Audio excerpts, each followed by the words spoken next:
So hello, and let's do another experiment. This is Heron again, and I've weighed about 14 grams of bismuth, and I have here the spur and the failed part and some leftover. And I was topping that up to 708. I was aiming for 700, but we don't want to get too accurate here. It's not really necessary. So I mean, I don't even know what the aluminium content of that rest is.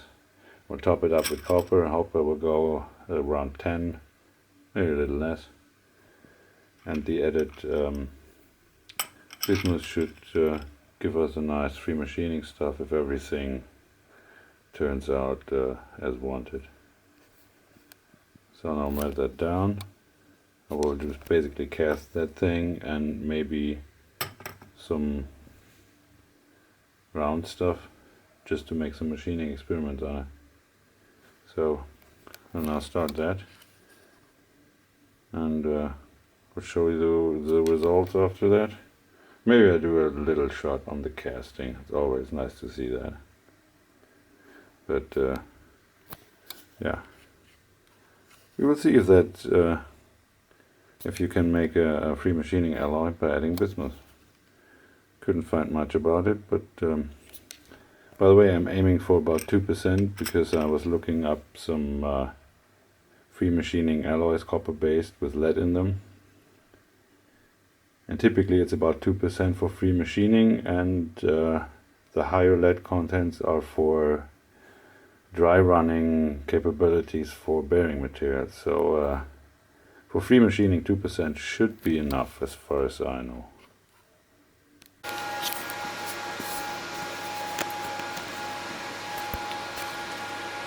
So I just made a mold and waiting for the material to melt, so I wanted to show you some parts I made from another alloy. This is a much better alloy. It can be machined quite nice, and it's quite tough. I actually tested this a lot, and I'm not sure if you can see that there's a small damage on the tip.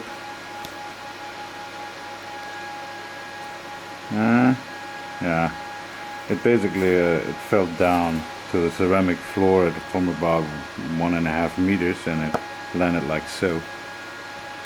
And still surprisingly low damage.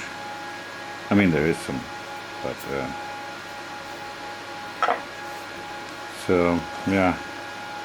I also cut bottle cap with that in two halves. So maybe we can find some mild steel to show you.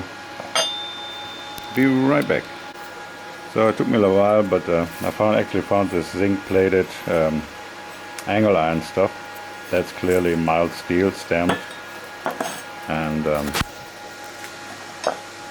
hopefully you can see that. I mean, it's clear it should take some chip because of the zinc. Okay. So we'll work that with a knife, and maybe you can find a better place to do that. That should be fine.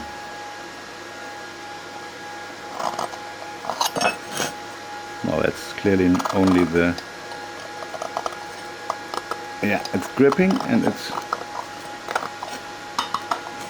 actually cutting into the steel. And surprisingly less damage. I mean, it dulls it a little bit at that point, but the angle of a knife is way too sharp to cut hard materials. But as you can see, it cuts mild steel. It's quite corrosion resistant. This was a test piece I tested in the kitchen. I put it into a mixture of salt and vinegar. Let it go through the dishwasher and things like that. But so it's usable, and that's basically the other alloy I wanted to show you, the more complex one. But as I'm now experimenting and now with free machining stuff, I think that has to come a little later. That is basically a copper, aluminium, tin, silver, nickel, iron and phosphorus alloy. Oh, yeah. And it has about 3% silver, so it's more on the expensive side.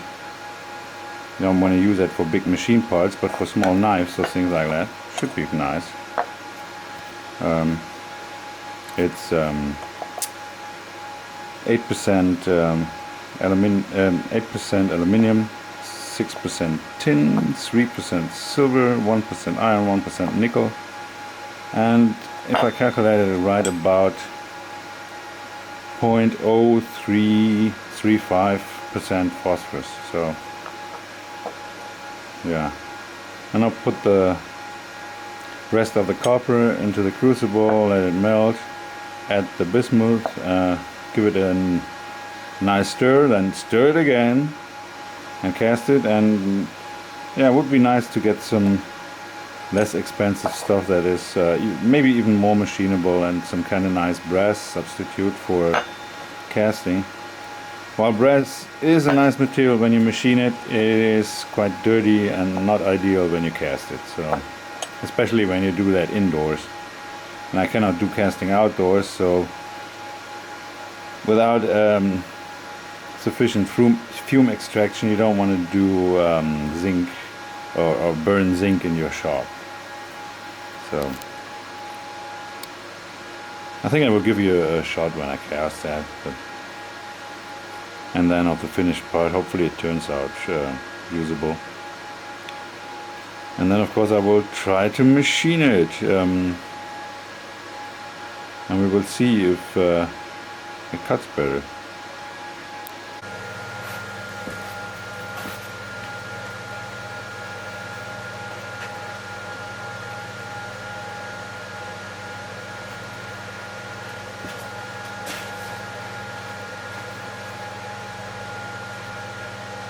I hope that the grain structure is fine enough for that effect to really shine.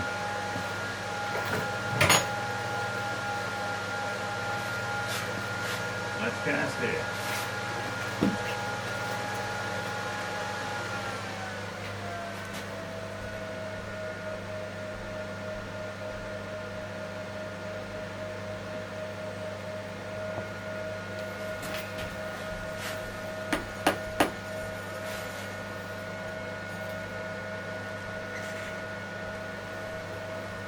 Okay. Seems to be alright.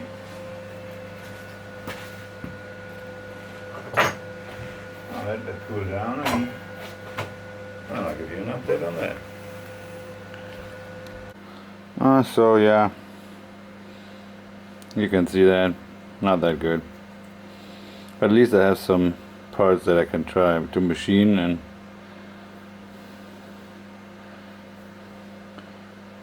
hopefully find out that it's much better to machine than the previous one. Well, we will see.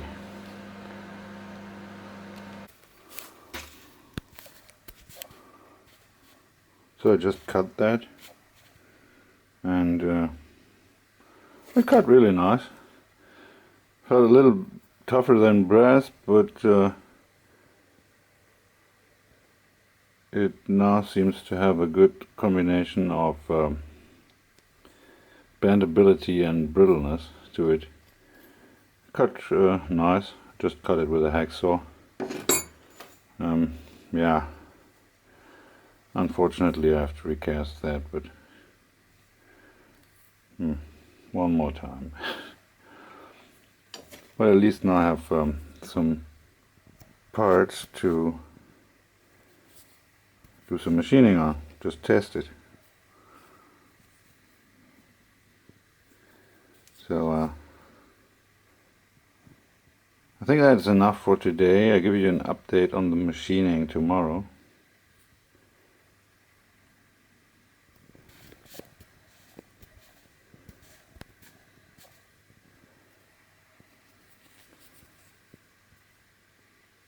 I think that is it. for today. See you tomorrow, and I think that the free machining aspect was a success this time. It felt quite brassy when I was sawing it with a hacksaw. A little more tough than brass, but the chips that came out were nice separated. It didn't fill up the tooth on the hacksaw blade or something like that. It felt quite slippery while still cutting. So yeah, see you in the next video.